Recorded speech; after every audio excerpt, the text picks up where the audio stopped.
Oh, boy. The Golden Stallion here for you for your little Wednesday Q&A for the Sovereign Tech patrons. Thank you so much for being a patron. If you make it past this episode, well, thank you anyway. Some of you have been patrons for a very long time, and I assure you there are very exciting developments happening in the very near future. This week, so first off, so here's the funny thing. I got inundated with a lot of questions in the past couple days, and I am recording this on Wednesday, August 16th, 2017. After the events of Charlottesville this past weekend, I was inundated with a lot of questions about it. And I'll admit that I was like, yeah, let's see if we can kind of keep from talking about that a little bit right now. And so I said, all right, well, I'll go in the Sovereign Tech Uncensored group and I'll ask questions. I'll do what I did it a couple weeks ago, I think, where I said, it's like, hey, I'm about to record the Q&A. Would, if you have any questions, go ahead and ask them here. And so I did that. And then pretty much everybody was asking, whether directly or indirectly, about Charlottesville. So, which is fine. You're the patrons. You call the shot. Whatever you want me, talking about, that's what I'll talk about. Okay, I'm willing to answer any question. So because there was so much, like I said, it was just so flooded with all of this, I figured, hey, okay, fine, we'll talk about it. But I'll do so in response to your questions that get asked. And a lot of them are kind of repeat questions in a way, so, I'll just pick maybe the most concise versions of each. To get into, but I want to end it off with something fun, and I will do that. I had a fun question that I will get to at the end, and I will open it up with a little bit of a tech question before we get into all of that. So let's get to the tech question. This is actually from my Sarah Ha page, which is sovereign.sarahha.com, which has been very popular, positively and negatively. But the question was, give more alternatives, or not the question, but it was more of a statement, I guess. Give more alternatives to IoT devices. People want their Star Trek computer.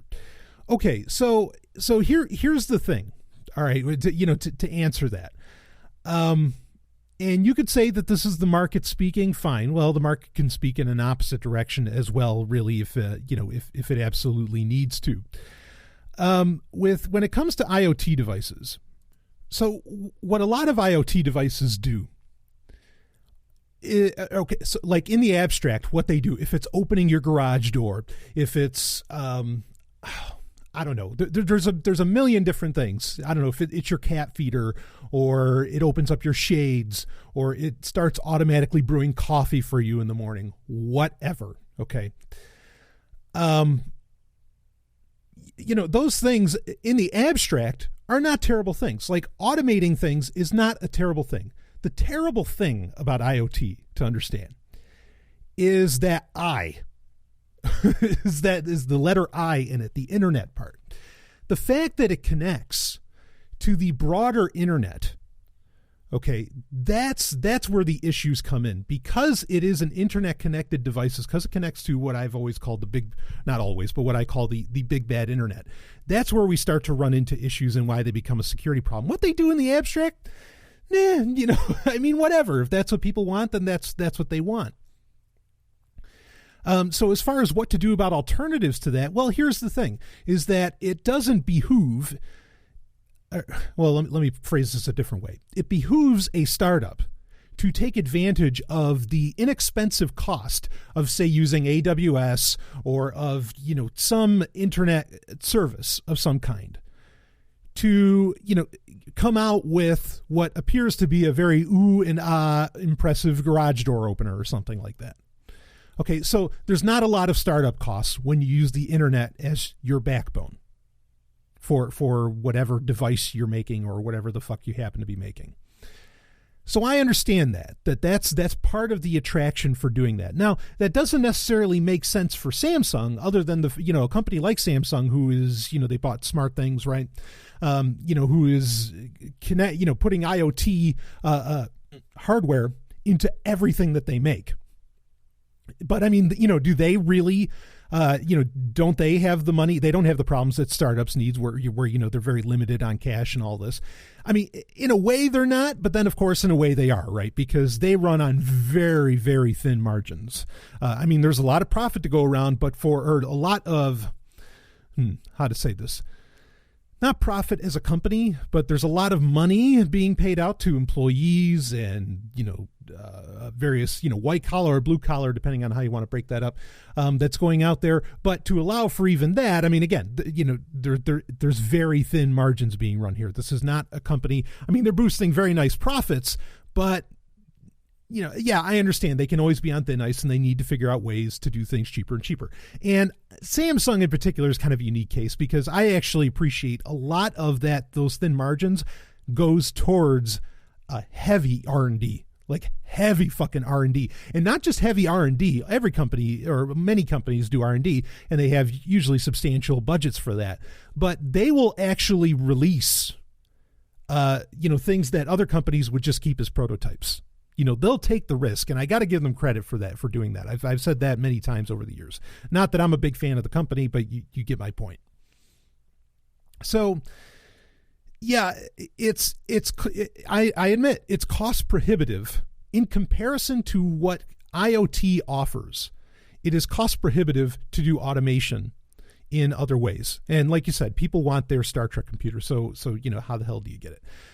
Well, I mean, this is, again, it's going to cost a little bit more, but people are continually willing to hand over their privacy to have that lower cost. Okay, whether I agree with it or not, that's what they're doing. And so IoT becomes a very beneficial thing. I think if people had an understanding of the fact that most of these IoT companies cannot afford, the same fact that they can't just do this stuff locally instead of connecting it to the big bad internet. And just about everything IoT does, you really could make happen locally. I mean, some of it are very basic tricks that just don't make sense.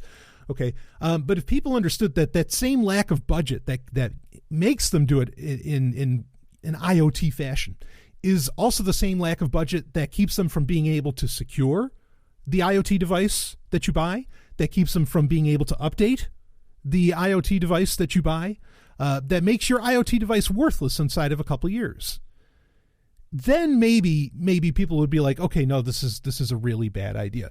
I mean, the piper eventually is going to have to get paid. I mean, this is still kind of a new market category, and I get the feeling that maybe in the next year or two that people are going to say, okay, no, this is bullshit. This isn't worth it, because either the products are going to have to get so close to, pretty much near zero marginal cost, or they're just, people are going to stop buying them.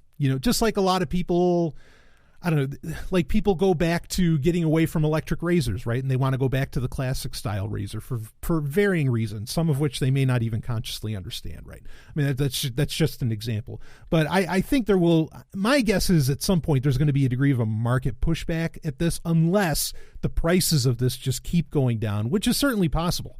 But eventually people are going to say, oh, wait a minute, this won't update and now this doesn't work. What the fuck? But the third, of course, there's never just two options. There's never just two possibilities or two options. The third possibility of what will happen is that this will just get people buying more into the conglomerate style companies like Samsung or Google or Apple or whatever. And eventually all you're going to have are these giant companies, and all of these startups will just get acquired or will just fall by the wayside because they really just can't keep up and they're just making a quick buck. But I wish people were educated in the fact that, again, the very nature of IoT and the very nature of the way that the IoT market works, not just the devices themselves, is directly working against them in ways that, well, obviously they're not fathoming. To have the Star Trek computer, I mean, that really is possible to get to that point. I mean, hard drive space is getting so hard drives, storage, all of that is getting so inexpensive today. That, I mean, there's really not a good reason that your smartphone doesn't have like 10 terabytes of storage in it. Really. I mean, they're just, and certainly in the next 5 years, even more so, there's no reason that your smartphone shouldn't be shouldn't be able to store, I mean, just tons and tons of information on it to where you could have it in your pocket. It should not need to connect to, the internet to even like read Wikipedia. Wikipedia should fit on it in a heartbeat. I mean, et cetera, et cetera. Yeah, there needs to be updates and all that, sure, but those can come in kilobyte packages over time. Yeah, I mean, I get your point that you have to give alternatives to IoT devices. The problem is that it's just enough more expensive to make alternative devices that do the automation that IoT delivers, but doesn't connect to the internet, that they kind of don't exist, I mean, and this could get into a much more abstract topic, because I think a lot of this IoT, a lot of this interconnectedness and this constant collection of data is in many ways about creating the Star Trek computer. It's in many ways, it's about something. It's about some kind of grander design. I'm not talking about some kind of NWO bullshit, okay? Maybe it's something like that, but it's not just one NWO, it's not just one order. It's a bunch of different ones. These companies clearly, and they're not telling you what it is. In my opinion, these companies clearly have some kind of designs. They have some kind of plans for what they are doing with all that data. And it's not just to sell to advertisers. Okay, there's something more in mind, and there was that book that came out, Whiskey Tango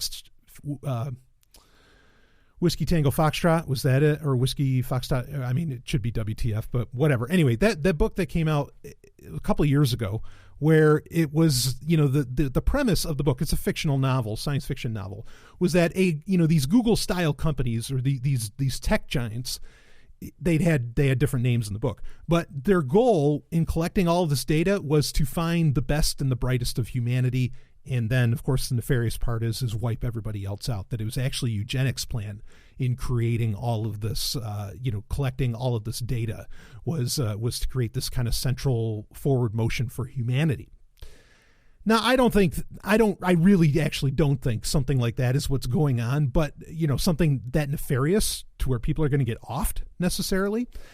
But Google, there have been interviews with, like in the Financial Times with Larry Page. We read one, this was probably 2-3 years ago on Sovereign Tech, where he was coming out very much and saying there's no reason that houses should cost as much as they do. He was talking about making Google cities, literal Google cities, that are all going to be, would obviously be very centrally planned.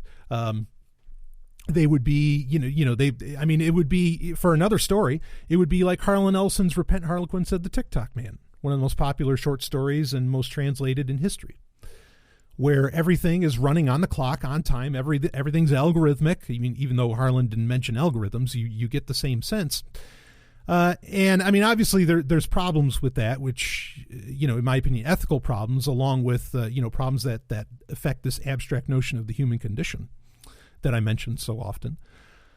But yeah, I mean, there's obviously some kind of plan for collecting all this. There's more than, because at the same time, the cheaper thing to do, right, for like the tech giant companies particularly, is to not even implement a lot of this IoT stuff, because they do have to pay out so much for cybersecurity when it comes to these devices, and they have to pay for, development of updates and all these different things.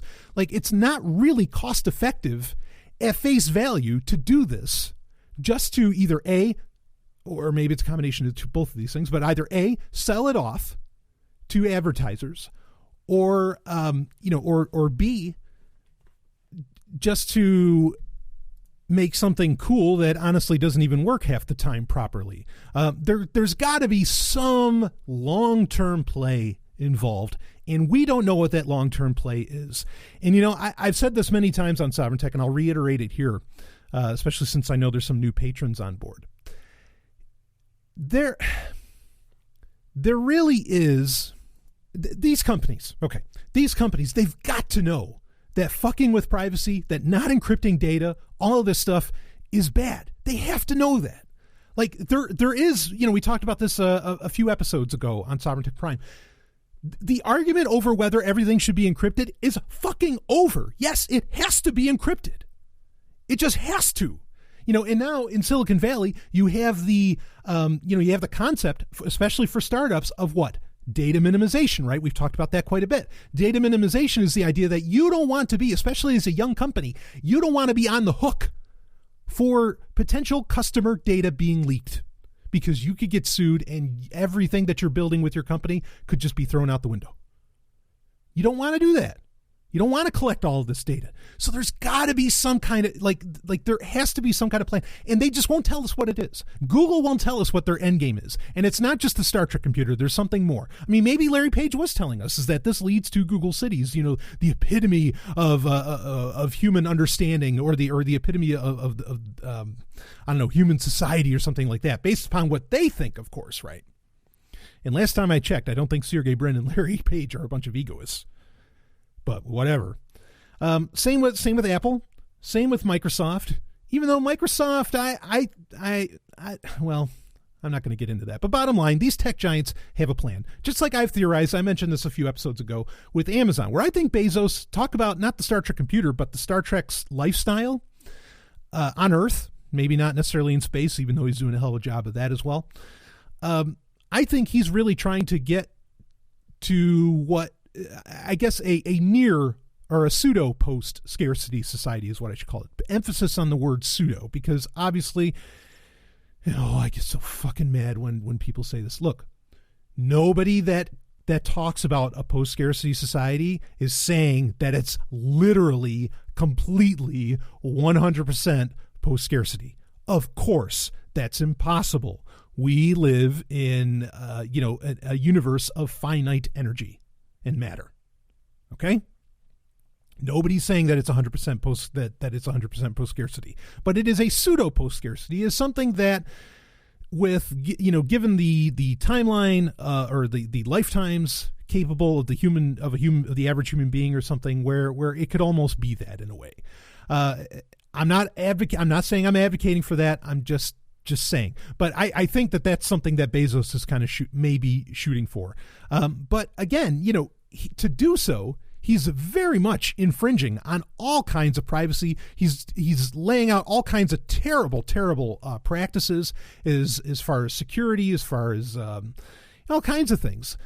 And so the thing is that, look, if these companies, I'm going to take the ethical stance no matter what. Like, I'm going to, be on the side of liberty, as they say, no matter what. Okay, I don't think the ends justify the means. But it would be pretty fucking helpful if these companies would just tell us what the fuck is the plan. Like, where is this all supposed to end up? Because otherwise, all I can do as a tech journalist is say, as someone who cares very much about ethics and is a tech journalist and is an anarchist, all I can do is say, what the fuck are you doing? You're trampling all over every human liberty, that there is. And complain about it. As to where, if they just told people, I'm kind of reminded, getting into, kind of the realm of conspiracy. There's the book, of course, by Carol Quigley, Tragedy and Hope. There's people that have entire podcasts and networks based around this thing.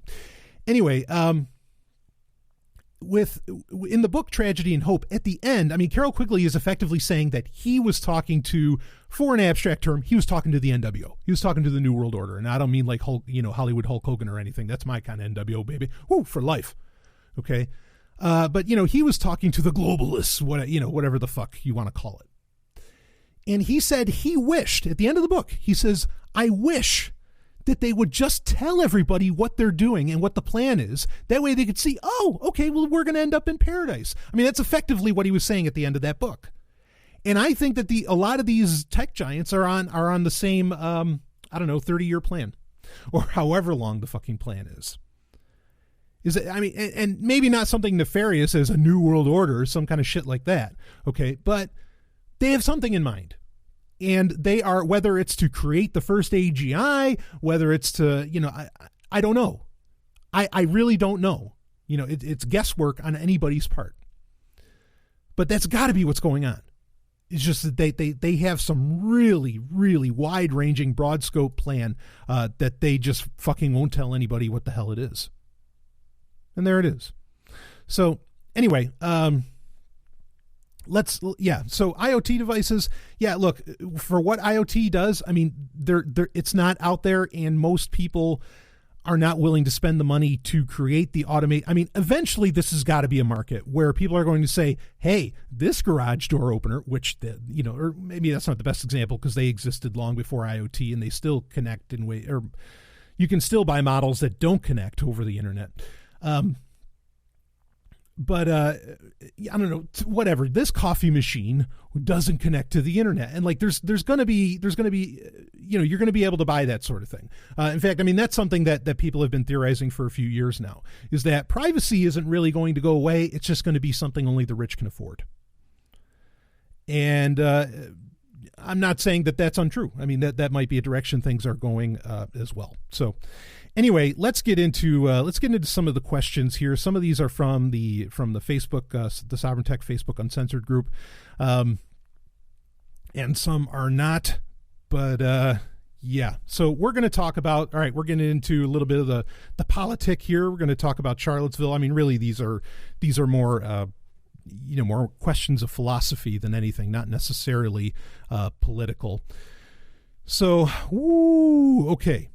So a great guy that I just love asked, when is it okay to punch a Nazi? And you think maybe I shouldn't be laughing at that. He put it like a, laughy face at the end of it. Boy. So the serious answer to this, I mean, because this is obviously being asked a lot, after Charlottesville and all that. This question's probably going to lead into some of the other questions. So I'm going to say this. First off, I cannot believe that this question actually could be asked seriously. Now, I'm not saying there's anything wrong with the question asker. I'm saying that this question has relevance to reality. That's what I mean by I can't believe it can be asked seriously. 20 years ago, like this wouldn't have even really necessarily been a thing. I mean, well, you could say, what about American History X, right? That movie with Edward Norton and all that, like neo-Nazis have always kind of been around. With not a whole lot of evidence to back me up on this, and I am making that very plain to you right now, that I don't have a whole ton of evidence. But I have a hypothesis that I am looking to try and prove. Actually, I'm looking to try and disprove, because I don't want to be right about this. I am, and maybe this will color everything else that I'm going to say, in your mind or in mine, I don't know. But I am becoming more and more inclined to believe, based upon how quickly and seemingly how fairly well funded. I mean, those were a lot of tiki torches to buy. that the Nazis may have never really been defeated. That, like so many other movements and tyrannies and whatever else, they went underground. Okay. Now, again, like I said, I am not claiming to have a ton of evidence about this. I think there's some. It is definitely something I've been thinking for a while now. Particularly, I mean, there's a reason that in the new Sovereign Tech intros, the villains are Nazis, and like I claim that there's Nazis on the moon and everything. I mean, this was a popular, a fictional trope for decades. Especially probably with its height in the 70s. In the 70s. And even now they're making movies, what is Iron Skies or something, where you have space Nazis. Like what happened is the Nazis went into space and that's where they stayed. Now there's varying evidence that they went to, Antarctica. That's one of the wilder theories that I've talked about on Sovereign Tech Prime in the not so distant past. Then there's plenty of evidence. I dare say fact, based upon even recent caches of Nazi memorabilia or Nazi material that has been found, that a lot of them went to South America. That they got away to South America. I mean, a popular theory for a very long time, conspiracy theory, was that Hitler didn't actually die. He either went into a UFO or that he went to he ran away, that he really didn't actually, kill himself effectively. But yeah, I'm starting to wonder. And I know it sounds like, what was it? Tomorrow Never Dies, right? The James Bond movie from the 90s with Pierce Brosnan, and was Michelle Yeoh in that, I think, where that's exactly what it was about, was that there was still like this Nazi group and they had taken over the media and everything. And James Bond was going to put a stop to it. I enjoy that movie. Pretty sure that was Tomorrow Never Dies. It's the one where the guy's on like that stealth submarine or whatever, that stealth ship.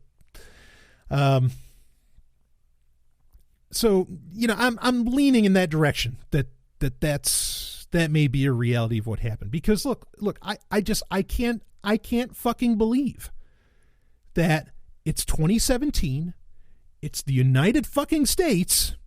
I mean, it just proves how anti-freedom the United States has been and always will be.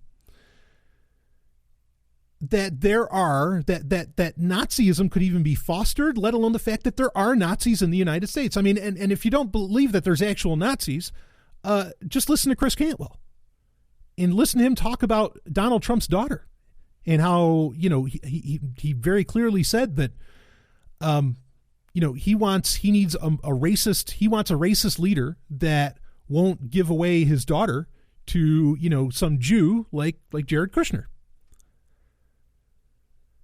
I don't know. Does that not qualify as a Nazi? Do you think that that's something else? Should I not use the term Nazi for that? Do you think that the term Nazi holds no bearing? I'll tell you something. If anybody thinks that I shouldn't use the term Nazi, then I have a term that you need to shut the fuck up about, and that's cultural Marxism, because that is fucking meaningless. If you think the term Nazi is meaningless, so is cultural Marxism. Because I admit they can both be very abstract terms depending on how they're used, but especially cultural Marxism is ridiculous. And I've talked about this on other formats, not just on Sovereign Tech. No one can actually give you a real definition. Yeah, I know. You go after some old philosophical schools and you say, well, it's what they said, blah, blah, blah, but you can't really give a definition, and also you have nothing to back up what the fuck you're saying. Like, as far as what, because cultural Marxism is against the family and all this stuff. Well, I challenge everybody. Give me I keep laying out this challenge. I have no problem with families. Whatever. Family is family. Do your thing. People have freedom to associate, blah, blah, blah. Rock and roll. You want a family? Have a family. Okay. But show me the evidence that the family is a bulwark against the state. That evidence does not exist. If anything,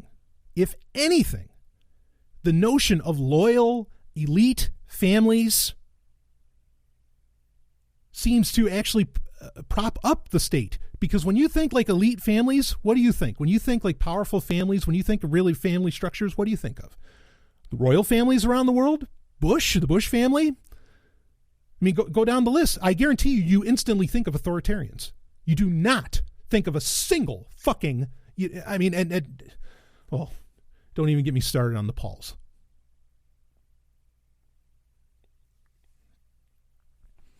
It's what you do. So anyway, look, I'm not knocking families. Okay, don't misunderstand me. I'm just saying everything that people complain about what cultural Marxism teaches, you've got to. Well, all right, I'm not going to get lost in the weeds on that. I'm just saying that term is absolutely meaningless and just gets tossed around to anybody that honestly even just chooses to live a single life. You'll get called a cultural Marxist. That's preposterous. That's fucking preposterous. I thought people could choose how they want to live. I guess not. You're a cultural Marxist if you choose anything other than what conservatives say. Okay, so got lost in the weeds on all this. So there's Nazis out there. So when do we punch them? Well, let's get on to some other questions, about this sort of thing, and then we'll get into it. And that I think that question will kind of get answered as we go along. So let's see. We have thoughts on statues, monuments, and remembering the past. How about I skip ahead to this one? Here's the question. What will it take for, and this was asked quite a bit, what will it take for humanity to overcome tribalism? Can it? Should it? Okay, so this kind of gets into the family thing, I think, that I just mentioned, and there's someone else asked in another way. Even though many of us celebrate individualism, what is the obsession to belong to a collective or to be labeled? That's kind of the same thing that was also previously asked. All right, so what will it take for humanity to overcome tribalism? Can it? Should it? First, okay, so to answer the last two questions, can it? Yes. Should it? Yes. The reason I say it can is because it has been thought up. A union of egoists, that Max Stirner talks about, is exactly that. Okay, I suppose we should define terms. What exactly does tribalism mean? And I will define tribalism, and somebody's going to probably complain about this, but whatever. I would define, here, tell you what, I'll go to the dictionary. Does that make you feel better, or is the dictionary a liberal propaganda piece? I don't know. Let's see. So we have the state or fact of being organized in a tribe or tribes. That's tribalism. And of course, a tribe can be, a collection of like any varying factors that unite you with somebody else. And so in the derogatory, there's actually a listing for that. It is the behavior and attitudes that stem from strong loyalty to one's own tribe or social group. And that's generally used in a, or that they're listing it as a derogatory use of the term tribalism, meaning that it's these attitudes that you have based upon, not based upon any kind of objective fact, but based upon your loyalty to your social group or tribe or your culture or whatever. Okay. So a union of egoists is the notion that you have a common goal. You don't have to have a single fucking thing else in common other than a goal. Okay. And goal-orientedness is, every goal orientation is, as long as a person, in my opinion, has a healthy mindset, shall we say, is a very individualistic thing. It's everybody's, every individual's goals are their own. It's not something that should be collective, nor does it need to be. And can you get past that? Well, fuck, of course you can. My goals are completely my own. My goals are not necessarily in line with anybody else.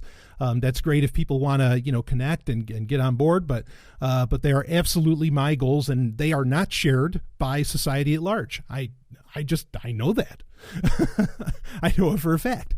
Okay, so a union of egoists is people coming together to achieve a similar goal, okay, whatever that happens to be. There is absolutely nothing wrong with the concept of union of egoists. And the reason that there's nothing wrong with coming together and being, even if you wanted to use the term communal, with a union of egoists is because in a union of egoists, you are supposed to be able to completely walk away from it without any recourse. Because once a person doesn't want to be in it anymore, the union of egoists is supposed to be broken. Otherwise, it becomes, in many ways, effectively a government, right? So a union of egoists is this really, really brilliant idea. Even other philosophers who disagree with Stirner in a million ways will say that the union of egoists is brilliant. In fact, I've argued that a lot of businesses, including Elon Musk's business practices, are based upon a union of egoism, which is part of the reason probably why Elon is seeing any kind of success outside of, VCs coming in. And well, I've talked about that. So yes, you can get past tribalism. You can act solely for the individual, but you can still come together without it becoming tribalism. So yeah, or you even think of like sociocracy. There are entire systems that are successful that have been developed that act outside of some kind of tribalism. Okay, so yes, you can get past it. Should you get past it? I would argue yes, because kind of like Stirner described. I'm not saying Stirner's name like he's Jesus or something. Okay, he just had a brilliant assessment of history and of what the future can be, in my opinion. So in Stirner's mind is that you have these three stages of humanity, right? You have kind of the stage where humanity was totally just concerned about survival. And for survival, it needed humanity might have needed the tribe. Okay, everything was, doesn't really need it, but it was helpful. Okay, then what happens is you get the second stage of humanity, which he calls kind of the spiritual epoch. And what that is, not necessarily spiritual, even though it expressed itself in religion, in spiritual formats. You have this time frame of humanity, which is pretty much from the Greeks to, well, whenever the egoist epoch comes into being, which I could argue is sort of here and sort of not. But the spiritual epoch is when humanity started to look inward, and that's when the concept of individuality and a lot of these other things, became popular. Not to say that they weren't there before, but that they had purchase and weight and the ability to be expressed. All right. And it's not just because of the Greeks. This was happening in India. This is happening all around the world, in various parts of the world. There's nothing special. There's nothing special about the Greeks.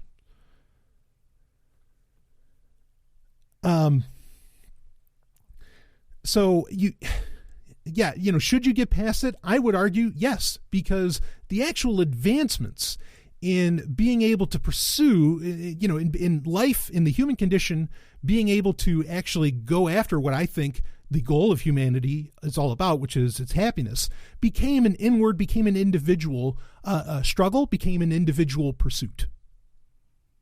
Whether that's via some kind of, whatever aspect of evolution, brought that into being, socially, whatever, that's what went down. And you see what happens when people pay attention to, their individual selves and their individual goals and all that. And that's how you really get so much forward momentum. And that's how the market process can work. Because, kind of like Adam Smith was saying, how one person is completely pursuing their own goals, but it just so happens the magic of the market, that invisible hand or something like this, actually ends up helping everybody else out.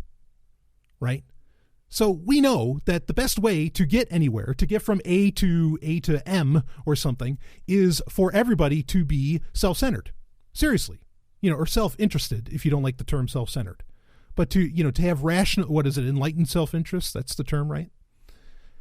So tribalism keeps you stuck in a very real, it can keep you stuck when you have kind of these not common goals, but when you feel you have these common traits that you must pay some kind of fealty to, you end up getting, you stop growing. You stop becoming adaptable. You stop being able to express the entirety of the human condition when you start paying fealty to these various traits, whatever way that they exist within objectivity, be it because a person has lighter skin or something like that. It all holds you back. So I would argue that absolutely, yes, tribalism is something to get past. Can you get past it? Yes, because there are people today who have. There are absolutely people today who have. There are people who have completely eschewed almost all forms, of identity, or of, how to put this. So, let me back up. What makes up a human? Okay, now if we're going to if we're going to talk a little more sterner perhaps on this. Again, I'm an egoist, folks. That I know that doesn't shock anybody. Been one for years.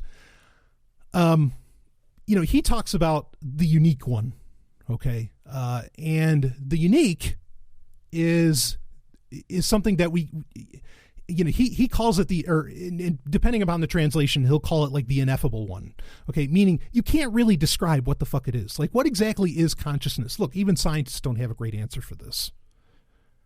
Okay. So what makes a human human? What gives them those properties? Now, obviously, there is some way to quantify it. We just haven't necessarily figured it out yet. But you are this unique being, and this unique one, this ineffable one, has no gender. Has nothing. It's just it, and that's why the term ineffable is not even unique. I think unique one isn't even as good a term as the ineffable one, because the ineffable one, makes it very clear. This is something that you can't really describe, because all these like identities and all this different stuff is all external. They're all externalities on who you are.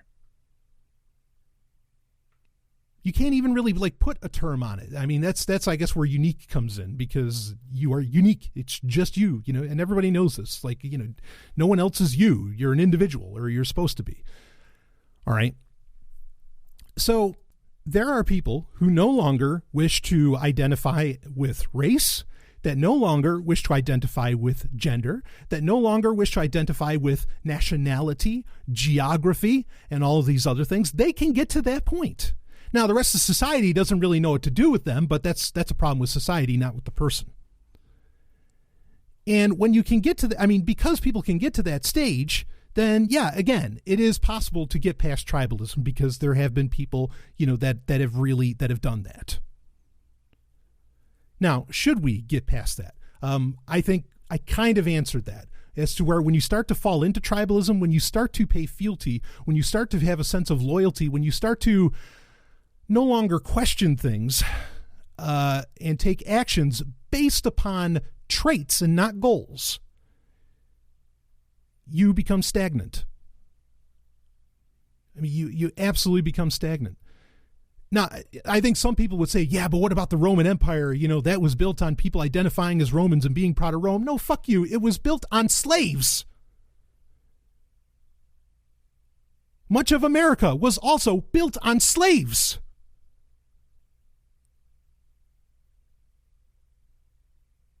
Today, as perhaps a degree of fortunate, the advancements that are happening in the world are not because people are Americans. It's because there's computers. That they act as, and this is a very unfortunate term for me to use, but they are what exists in place of the slaves to do all of these things. Hopefully, we never give these things, enough, anything remotely like consciousness. And this is not new for me to say. I've talked about this many times. As soon as programs start doing things that they were never designed to do, we need to start asking the question, does that deserve some kind of liberties? Do we treat it differently? Because if you just keep on using it, does it become a slave? For example, think of for a play on it, because as I've said before, science fiction is the only great commentary and a mental tool for us to understand our present, not the future. The near future certainly, but not necessarily the far future. Science fiction is a powerful tool. Watch the Star Trek: The Next Generation's episode from season 2, The Measure of a Man, where there's the court case of whether or not Data, deserves rights. And I'm not going to make the argument for rights here, but you get my point for the shorthand, for the verbal shorthand on that. All of these advancements, everything that, where society, things are getting so much better, blah, blah, blah, blah, blah. All of that is built on the backs of, varying forms of automation, software, hardware, whatever. Some of it connected to the internet, some of it not. And brilliant people programming it.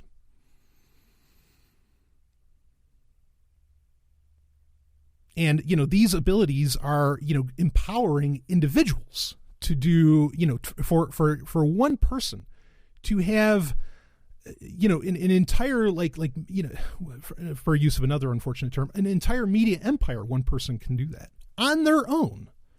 Just by using these various services and whatever else that are very much available to them. And you can see, just what amazing things come out of individual goals and individual creativity. It doesn't require a team effort. It doesn't require all that.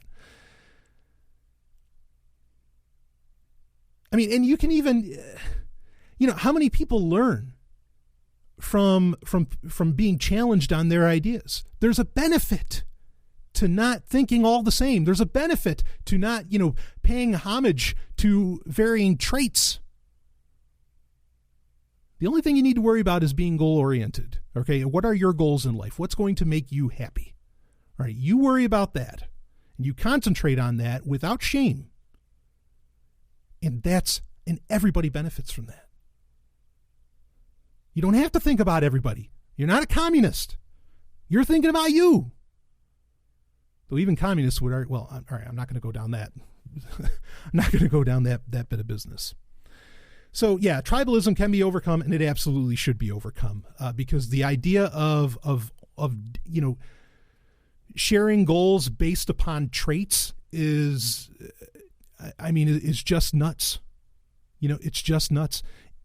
And if your goal is to get somebody with a certain, or, is maybe to fall in love or get into a relationship with people of certain traits, well, that's a whole hell of a lot different. That's not even the same thing. We're talking about being unquestioning and acting in concert based upon traits that you share. That's tribalism, right? So yeah, you definitely, you want to get back that, or, get past that. Now, collectivism is a very attractive thing to humans, I think, because there is a sense of belonging. There is a sense of understanding. There is a social shorthand that brings you a degree of comfort when you have community and all these different things. But here's the thing, is that you got to get past the shorthand. I love the old Eratosthenes saying, there's no royal road to geometry. Really amazing things in your life come from hard work, from taking the time. Okay, there should not be shortcuts. Too many people are looking for shortcuts on shit, and there aren't any. It takes work to have a beautiful relationship. It takes work. My relationship, the greatest relationship I've ever been in, is with the lovely and hyper-intelligent Dr. Stephanie Murphy, the most amazing woman I've ever met in my life. A woman that I love, okay? We were friends for like a year.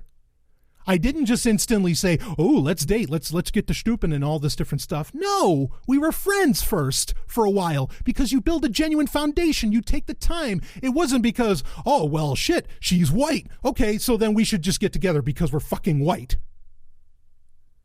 Or something like that. No, these things take time. But today, it's a lot of tribalism is coming back. Collectivism is becoming such a powerful thing today, in my opinion, okay, because, there's so much stuff out there. There's so many distractions. There's such an information overload on things. And I'm not saying I don't want that information out there. I do. But people just don't know how to handle it. They're not ready for this technology, that they are going back to some degree of, I don't want to say baser instincts, but baser social patterns that developed over time. That doesn't mean because they developed over time that they're right.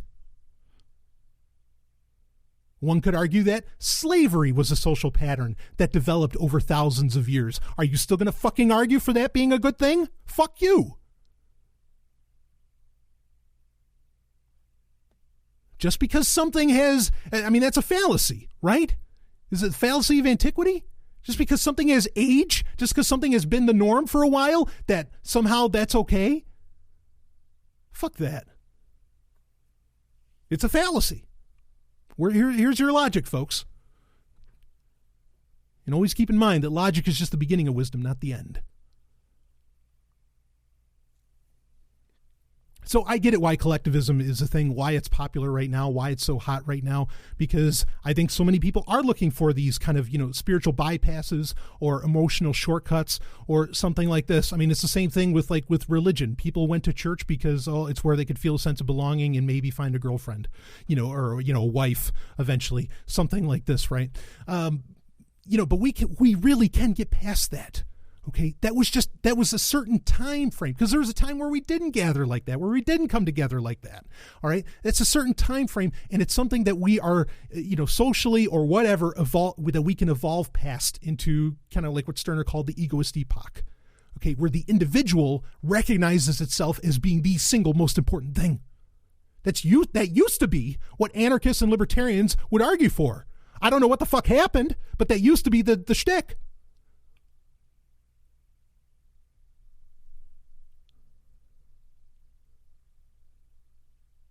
Anyway, let's move on to another question. We're already running low on time. Let's see. Is it possible? Oh, no, let me go to this one. Thoughts on statues, monuments, and remembering the past. Obviously, this is in reference to the Robert E. Lee statue that was being taken down, or that was proposed to be taken down in Charlottesville, and where a lot of this, recent violence and actions is taking place. So my thoughts on statues and monuments and remembering the past and all this stuff, as somebody who fancies himself a historian, I very much appreciate a lot of statues, a lot of monuments, and and all of these different things. Okay, I appreciate history. It's important to remember history. That said, okay, for example, so I'm ethnically Jewish. Copies of Mein Kampf have been in publication by Jewish-run companies, or at the behest of various Jewish groups since World War II, in English.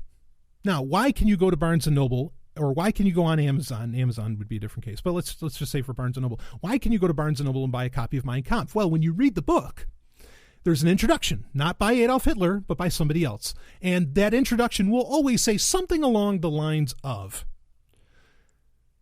we will keep this in print so that you can always keep an eye out. So you can read this and you can keep an eye out for when someone like Hitler is going to return.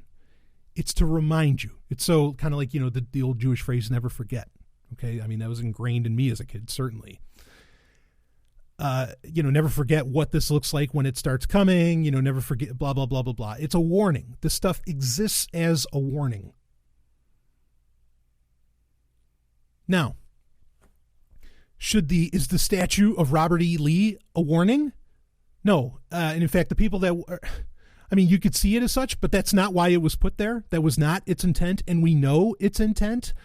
The people that are defending it, that is not their intent. They have some kind of strange notion of, I'm proud of this. I mean, it doesn't even make any fucking sense. You're proud of a loser? There's that meme going around that's hilarious. It's like, wait a minute, you're not supposed to get participation awards, but you don't want to take down the statue of a person that lost the war? That doesn't make any goddamn sense.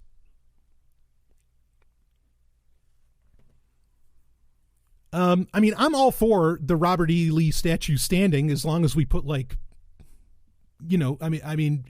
paint it, draw a dick on its face. I mean, I can think of all kinds of things, really, really to do to it, because, I have no respect really, for someone, or I have less respect, whatever, for somebody that finds going to war to be something that's worthwhile.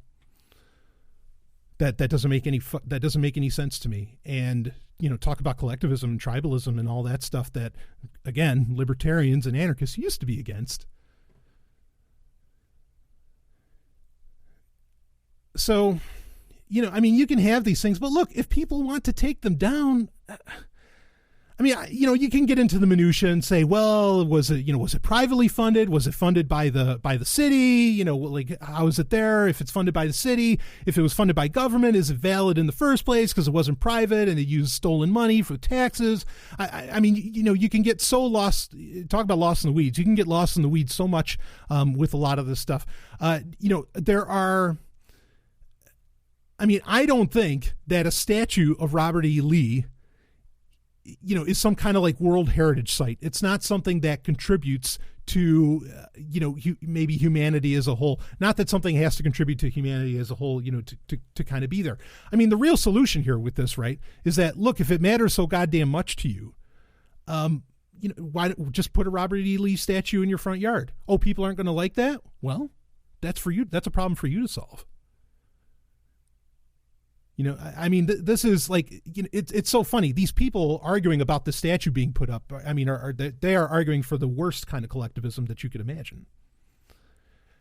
I think that there are, an easy case can be made for, say it's like the Great Pyramids.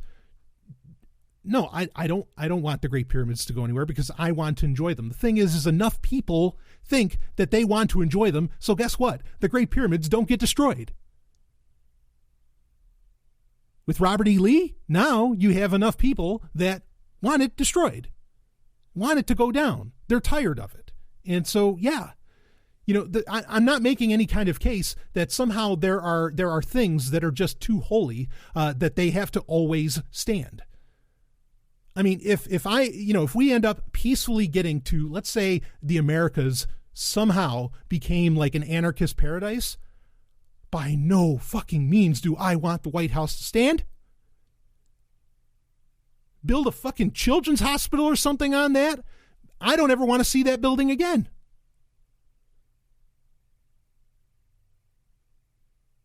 There's no ethical case to be made. There's no philosophical case to be made for why you should keep a certain monument, or even something with untold years, thousands of years perhaps of history or something like that, and why you should leave it there. You know, that everybody has to respect. That's a spook. But if enough people want to protect it, well, then they can take the individual actions, you know, to leave it up.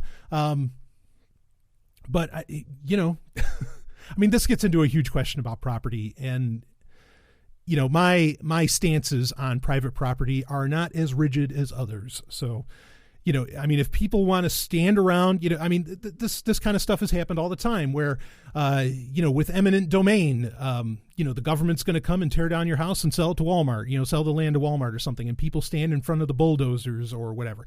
Well, then that's what you're going to have to do. But you're going to have to be eternally vigilant and do that. And you tell me that statue's worth that fucking much to you. Oh, you think that's cold? You think that's a hard line to take? Funny. It's relatively peaceful. It's not a hard line to take, like, you know, going to blows and violence over something. Crazy.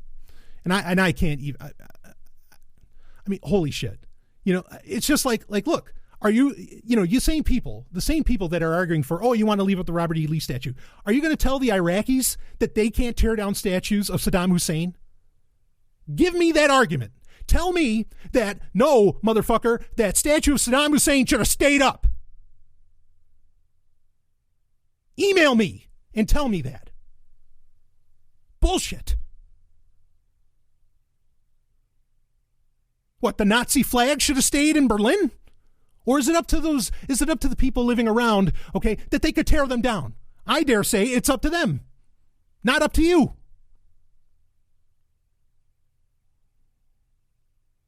You wouldn't tell anybody what they could do in your backyard, but people from all over the world, all over the country and whatever, end up going to Charlottesville because of a goddamn statue. Bullshit. It had nothing to do with that statue. You just have traumas you want to express. Traumas. Not pride. People wanted to get together and they wanted to spew their fucking hate and traumas, saying, we want a white nation. We want to remember our history as white people. We're getting wiped out, blah, blah, blah. I mean, which is utter nonsense. Just go to almost any grocery store. Okay. You're not going anywhere. Oh, we want a white nation. Oh. You know, I can't believe people have been arguing with me about this. They're like, well, what's wrong with wanting a white nation? It's a fucking nation. Well, but a nation's just like a tribe. It doesn't have to be a government. It doesn't have to be blah, blah, blah, blah, blah. What? You tell me. How the fuck exactly are you going to make sure that it's always white? How? You're probably going to need an enforcement body, and then you tell me when that doesn't become a goddamn government. You tell me when, within a geographic area, that doesn't become the monopoly on force. You're full of it. You put, I get that definition of nation. Well, it just means coming together for something. No, because once you put a prefix, effectively, maybe without the dash, once you put a prefix in front of the word nation, especially something that is a trait of some kind, you have to create some kind of enforcement body, and you just wiped out the notion of liberty or freedom with whatever the fuck that is that you're making. And these people, the arguments, there's, freedom of disassociation, freedom of association. Look, if you're using, logic, reason, all these different things, okay, to try and make a case for doing something that is completely anti-freedom, in my opinion, which a white nation is, if you're doing that, guess what? You're using that shit to make, to create some kind of horrible thing. At the end of the day, I don't care how much you use that, you're just a horrible human being.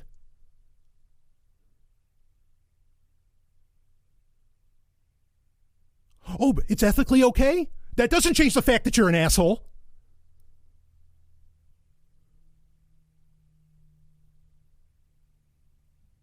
People don't care about... Anyway, so that's my thoughts on monuments and all that stuff. They can be taken down. And that's okay. If you are so concerned about the history of something or something, well, then you get together, you buy it out. I mean, do what or write about it, take pictures. I don't know.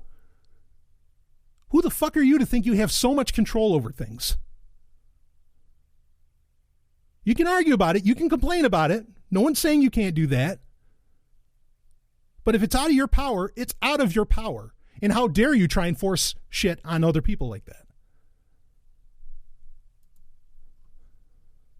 I'm not siding with the other side either. I'm just saying, holy shit.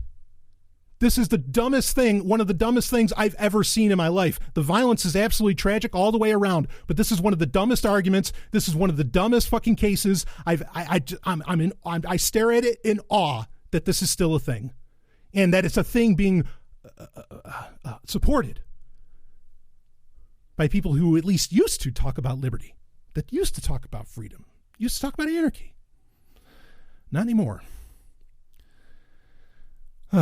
What other questions do we have here?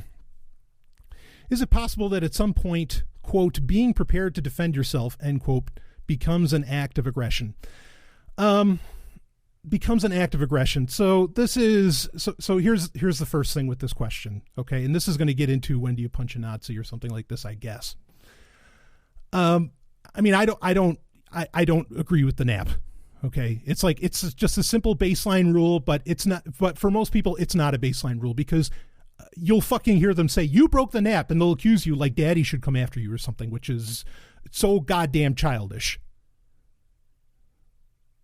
So infantile, I should say. I don't want to, I would hate to insult children, and I mean that. I care very much about them. Which that's another thing real quick. With the whole white nation thing, you know, you could say it's voluntary that you're all gathering together for that system. What about your children? Is it voluntary for them to be a part of that system? No. No, it's not. And they're just little humans. They have just as much right to disassociate and whatever else as anything. So the best thing you can do for a kid is let them explore. Well, they can't explore very well when they exist within some kind of rigid dumbass culture.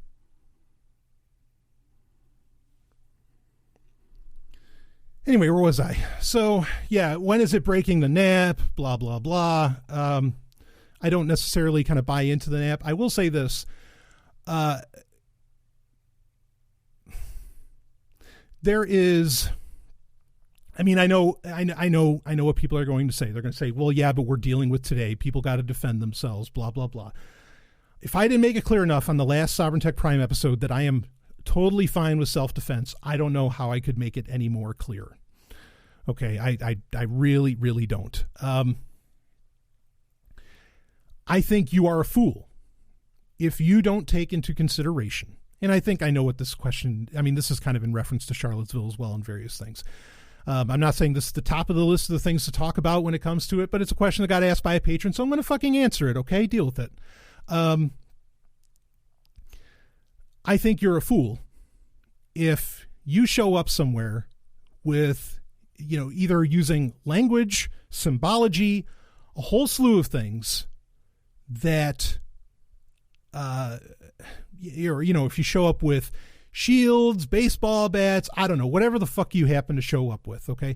I think it behooves you to be, or you show up with torches, whatever, it behooves you to pay attention to what that imagery may do. This is not new for me to talk about. I have said at PorkFest, I talked about this in episodes from just after PorkFest. Okay, so not even a month ago, I've talked about this in a Q&A, and I said I think it's crazy because if a reporter, you know, so many people are carrying guns and all this different stuff at PorkFest. I think if an independent reporter was outside looking in, they came in and they were told that this is a peace festival, that this festival represented peace and understanding and all this different stuff, and they saw people walking around with rifles on their back and AK-47s and all this stuff, would I think that reporter was crazy for thinking, what the fuck does this have to do with peace? No. I think it's an image problem. Do you aggress against somebody because they're carrying a gun? No, not saying that.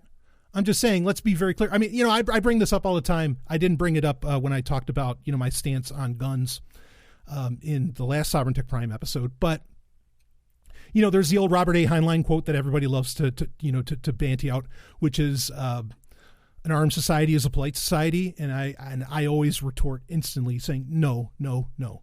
An armed society is a society of fear.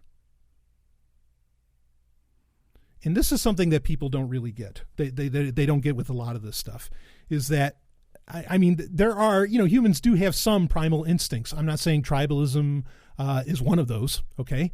I'm not saying that that's not something that didn't develop, but I'm not saying that it's some kind of like primal ingrained from evolution sort of instinct, something along those lines, okay? I'm not necessarily making that case. When you, it's like with, oh boy, what's an example? Okay, how about something that doesn't have, that doesn't act outside of an instinct? When you're dealing with dogs, if you've ever done, like dog training, especially for law enforcement or militaries or something like that, all of which, at least the military aspects, certainly I've been a part of, and other things. One of the things they teach you is that you cannot give signals of fear to the dog because it will attack, in that sort of sense. I don't think people realize. Okay. I mean, humans on the aggregate get this so fucking wrong. All right. Is that walking around with a bunch of weapons and all of this other stuff? A lot of times that's actually symbols of fear. A gun is usually a shortcut to a false sense of power. This is not a new notion. And this is a notion that has been discussed and described even in the past, over the past 100 years, by various self-defense schools, that these are very false senses of security, because the real senses of security, the real sense of power that an individual can have is something that is perceptible, but it's not something that is so readily is something that you can so easily put into words or quantify. There is a certain look in the eye. There are a lot of other things that without a gun will keep people, without a gun on your hip, people will stop messing with you. I mean, there's lots of these, they are quantifiable. Like talking about in business, how taller people are more successful and all that stuff. It's because there's all these little signals, all these little hints that give off varying senses, perhaps, of what, for lack of a better term, could be considered power. Okay. But that goes both ways. There are a lot of little things that you can do that put off fear, and other human beings, perhaps with a lack of self-awareness, and that's obviously across the board in what happened with Charlottesville, okay, they react to some of that instinctually. So I think it's a mistake when you walk into, when you engage in these kinds of actions with false senses of power, which I think a lot of times when people, either have tools or some kind of tool. I said tool already. Whatever that happens to be, bat, shield, gun, whatever. I mean, a lot of these things just give off. I mean, there's a lot of unconscious stuff being given off. Or maybe it's very conscious and it's some kind of marketing, which I think there's a good argument to make for that. There's a lot of instincts that can get, switches that could get flipped, blah, blah, blah, blah, blah, in the human mind, whatever, when they see them. I mean, there's all these different things that are just a fucking mistake. I could spend a whole nother episode talking about what self-defense people say about having, there's varying terms for this, but it's a certain kind of confidence. And you can see it, when you've got it, because you could walk around. In fact, I was just in New York City. You can walk around in New York City and, you could see somebody that kind of has this look of, maybe drug dealer, bad dude, something like that. And they'll nod at you. Even if you're the most, you could be the most tame individual in the world, or not tame, but you could be the most blah, boring, whatever, you don't do anything nearly outside of, kind of societal norms or something like that. But they'll give you like this little nod. They'll just kind of look and nod because you've got that, kind of like in Rocky, right? They talk about the eye of the tiger, like that sort of thing. I mean, it's a lot of these imperceptibilities. But most people don't take the time to develop the self-awareness. And if they did, they sure as fuck wouldn't be gathering together in Charlottesville, because they'd be too busy working on themselves and developing their own inner power instead of trying to create some kind of external nonsense like a white nation or who knows what the fuck you're trying to do. Okay. They work on that. And even short people can do this. Smaller people can do this. Of course they can. Because you can kick any dude in the nuts. Doesn't matter what height you are. That's real personal power, when you have an understanding of how things work. And there was no understanding of how things work here. So I guess maybe to get back to that whole, when do you punch a Nazi? Hopefully you're doing the inner work to where you know when. Because there's just, to say there's like this hard line. I mean, I could come up with some really extreme hard lines, but I'm not going to say that those extreme hard lines are, necessarily the only time that you may need to throw a punch, Nazi or otherwise. Take the Nazi out of the equation. Okay. I mean, there's a lot of threatening that comes with being a Nazi. Okay. There's a lot of those, not again, they're quantifiable, but I'm going to call them imperceptibles. A lot of those unconscious things, that, you're going to have to test yourself. You're going to have to, I mean, a lot of it is very circumstantial in all this. I'm not going to prescribe like this one moment. Well, if the Nazi does this, you do this. I mean, because honestly, like there's Nazis who are just fucking harmless. They're pencil neck geeks. And I don't mean to offend geeks because I am the king of the nerds. Okay. But you know what I mean by that. And you know who they are too. That are complete fucking talk. They are total talk. And their talk is stupid. Their talk is cheap. And it's just, it's pure nonsense. I mean, just fucking ignore them. You could almost pity them. It's so bad. Because they're so infantile in their thinking. They're so backwards.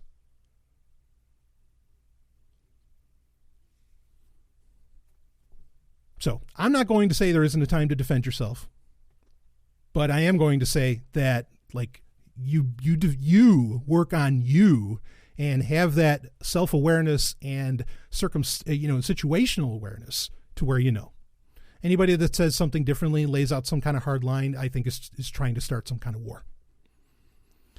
So whatever, that culture war, whatever.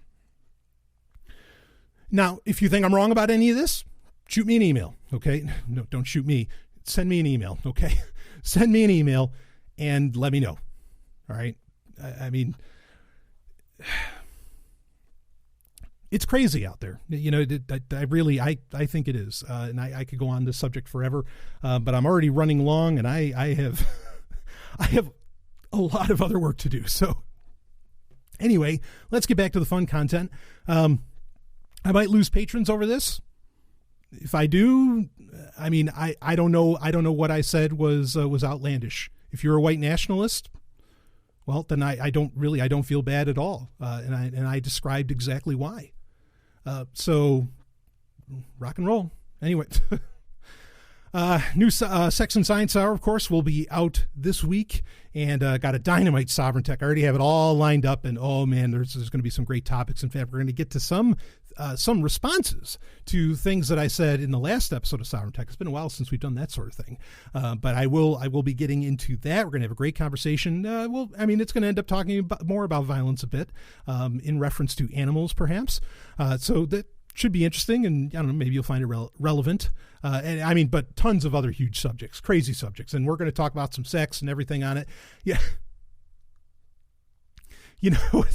I'll tell you what's really funny. Somebody sent like a comment that said I was like that pretty much claimed I was a pretty sick individual for what I put on air, referencing a lot of the sex talk and the moaning and the orgies and all this different stuff. I know who this person was, and I know for a fact that they are rampantly advocating for violence against not just minorities but all kinds of people. And I find that so, it's just so telling. It so speaks to the complete lack of self-awareness that our culture has, even libertarians and ANCAPs and anarchists and leftists and whatever else that they have, where they think that talking about sex and orgies is sick, but wanting to kill other human beings is completely normal.